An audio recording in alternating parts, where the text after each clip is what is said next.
Abang-abang live TikTok ya? Live TikTok.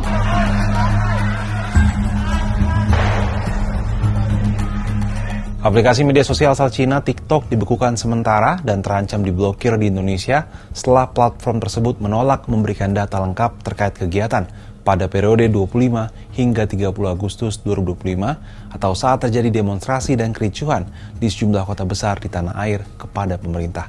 Seperti apa duduk perkaranya?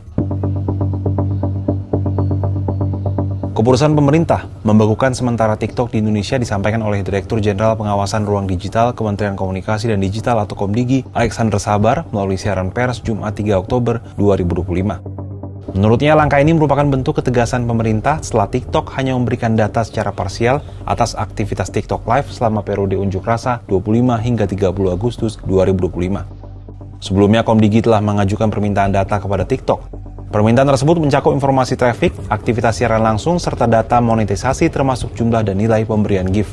Permintaan ini berkaitan dengan dugaan monetisasi aktivitas siaran langsung dari akun yang terindikasi sebagai aktivitas perjudian daring. Aturan yang dirujuk adalah Pasal 21 Ayat 1 Peraturan Menteri Komunikasi dan Informatika Nomor 5 Tahun 2020 tentang penyelenggaraan sistem elektronik lingkup privat. Pasal ini menyebut PSE swasta wajib memberikan akses terhadap sistem elektronik dan atau data elektronik kepada pengawas sesuai dengan peraturan perundang-undangan.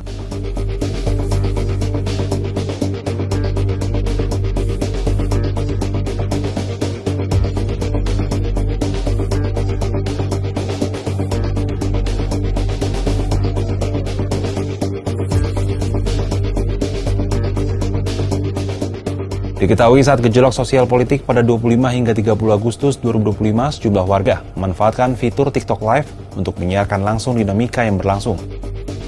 Saat itu, Kepala Bidang Humas Polda Metro Jaya, Komisaris Besar Ade Arysyam Indradi, telah melarang pengunjuk rasa untuk menyiarkan langsung demonstrasi.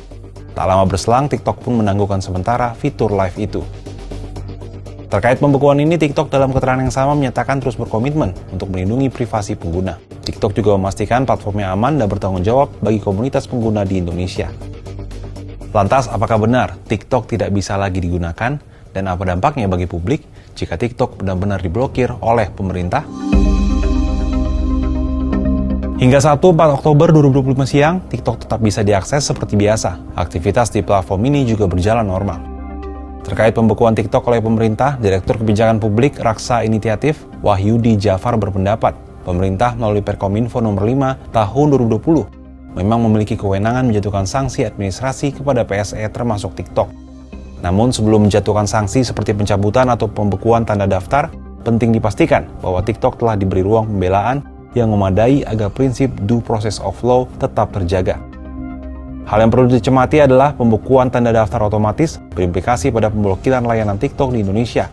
Jika hanya sebatas pembekuan, layanan masih bisa berjalan meski beresiko terkena sanksi lanjutan. Namun jika berujung pemblokiran, dampaknya akan jauh lebih luas, baik pada kebebasan berekspresi maupun aktivitas ekonomi masyarakat yang menggantungkan penghasilan dari platform itu. Oleh karena itu, menurutnya pemerintah perlu bersikap proporsional dalam menjatuhkan sanksi. Tujuan utama regulasi adalah memastikan keamanan ruang digital dari konten berbahaya. Namun jangan sampai langkah tersebut justru menimbulkan pelanggaran baru berupa pembatasan kebebasan berekspresi atau kerugian ekonomi masyarakat. Keputusan pembekuan ini menunjukkan intensi pemerintah menegakkan aturan dan menjaga ruang digital. Namun di sisi lain, jika pembekuan ini berlanjut kepada pemblokiran, justru bisa berimplikasi pada pembatasan berekspresi, demokrasi, dan kerugian ekonomi bagi jutaan pengguna TikTok di Indonesia. Kalau menurut Sahabat Kompas, apa tanggapannya?